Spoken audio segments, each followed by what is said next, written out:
Taboada Chivite fala de moitos temas xa nestas 4 cartas. Un deles, por exemplo, é do seu traballo en telégrafos. Xesús había estado en Madrid de telegrafista no ano 29, creo que no 30 xa ven para Orense, debe estar como 5 ou 6 anos en Orense, logo ven para Verín, de Verín coa guerra destinado por aí a distintos centros tamén de telégrafos, e xa nunha carta de ben Xosei do ano 52, Xesús Taboada Chivite lle dicen: eu ando cheo de traballo profesional, en telégrafos estou solo, pois o auxiliar me foi de oposicións, e aquí ando eu apañando 6 horas diarias con 5 horas máis de academia, da academia que tiña en Verín, e téñenme sin folgos para nada. E dice a ben Xosei nunha carta. Hai outras festas, como outras cartas nas que fala, por exemplo, dos seus traballos. Don Xesús, por exemplo, nesta mesma carta lle dice a ratiños: fixen unha cousa en col da festa de San Xoán en Galicia, que alá marchou para a revista de dialectoloxía fai uns días, ou referido ao seu traballo no castro de San Millán, que lle dice Xesús Taboada Chivite: andiven traballando en San Millán, o castro que vostede visitou fai un ano, está dando cousas de moito interés que serán obxeto dun traballo conxunto de Cuevillas e meu. A lástima é que caiga tan atrasmán. Tiven que tirarme a diario 15 ou 16 kilómetros durante a semana que por ali pasei. E tamén sobre o traballo de Monterrey, pois que lóxicamente don Xesús tanto traballou, non? Lle dice noutra carta a ben Xosei: quería preguntarlle unha cousa, e aquí é onde xa lle pide a ben Xosei, como tantos outros daquela xeración lle pedían polo feito de estar en Madrid, e que ben Xosei era como un embaixador que faía desde unhas fotocopias hasta encargaba artículos, hasta estaba no centro, o sea, lle pide, e fixaivos o que lle dice. Quería preguntarlle unha cousa. Sei de 8 documentos no Arquivo Histórico Militar de Madrid que atañen a Monterrey.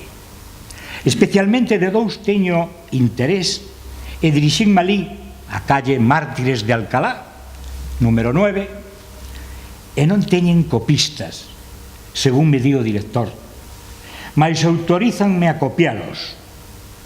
Non sei se vostede sabe de alguén que se dedica a estas copias, preguntando delante o importe, pois hace sair do meu bolso e non son rico para pagar moito, non sabendo, como non sei, a extensión desos documentos.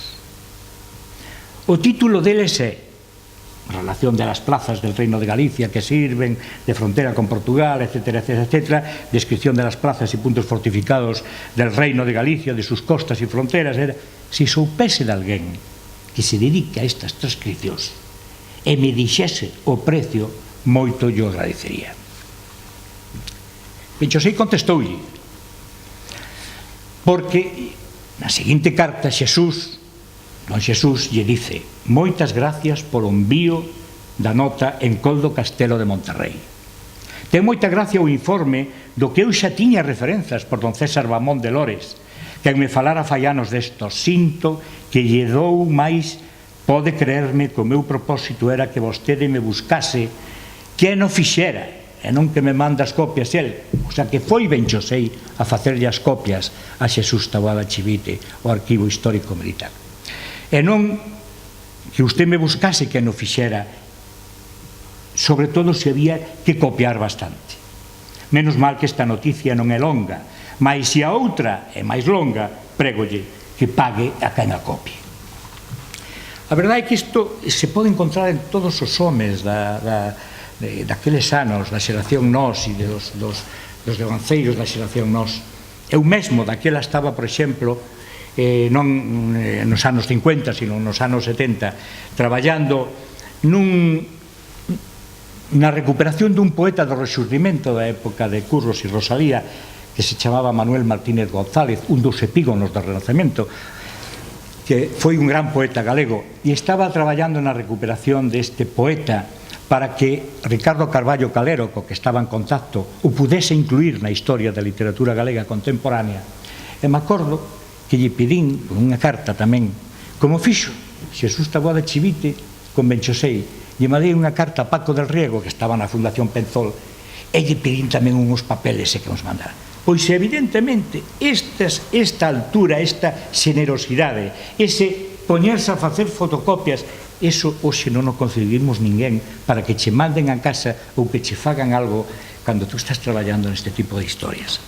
Por lo tanto, me parece exemplar, ou al menos me parece a capacidade desta xente de compromiso cos traballos duns e doutros, me parece realmente admirable. Se ten falado moito tamén dos compromiso galeguista ou do compromiso social e político destos homes. Xesús Taboada Chivite era un home tamén, evidentemente, por moito que se diga un home comprometido,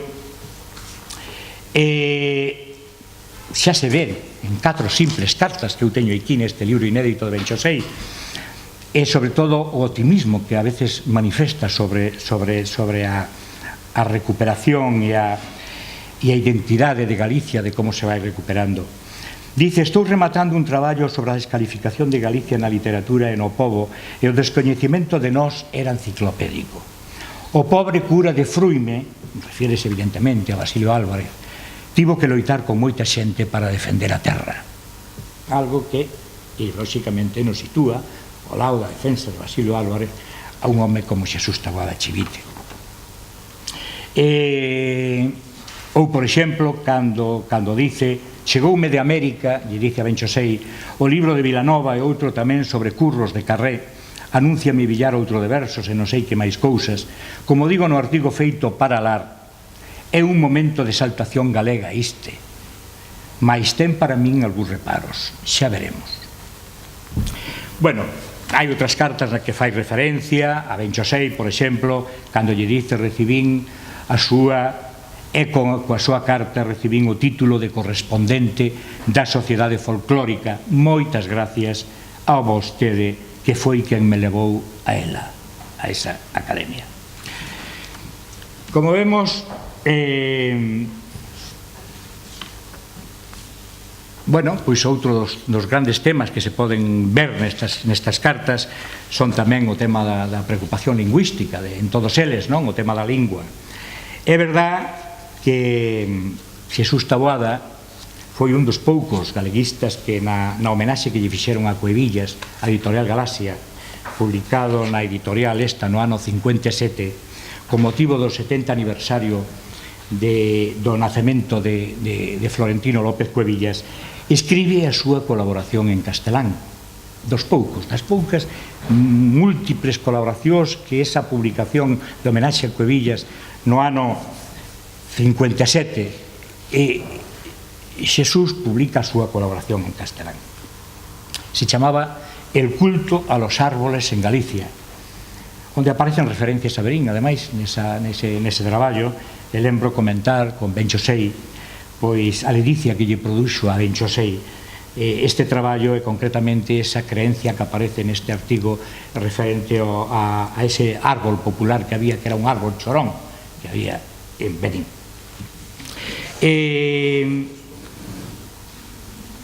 É certo que a Benchosei lle sorprende, digo por estar relacionando os dous escritores e non extralimitarme, é certo que lle sorprende a Benchosei a utilización do castelán moitas veces de Xesús Taboada Chivite. Hai unha carta tamén que lle manda Xesús Taboada Chivite a Benchosei, na que xustifica precisamente nas incorreccións léxicas e lingüísticas e idiomáticas do galego a súa disposición a facelo en castelán.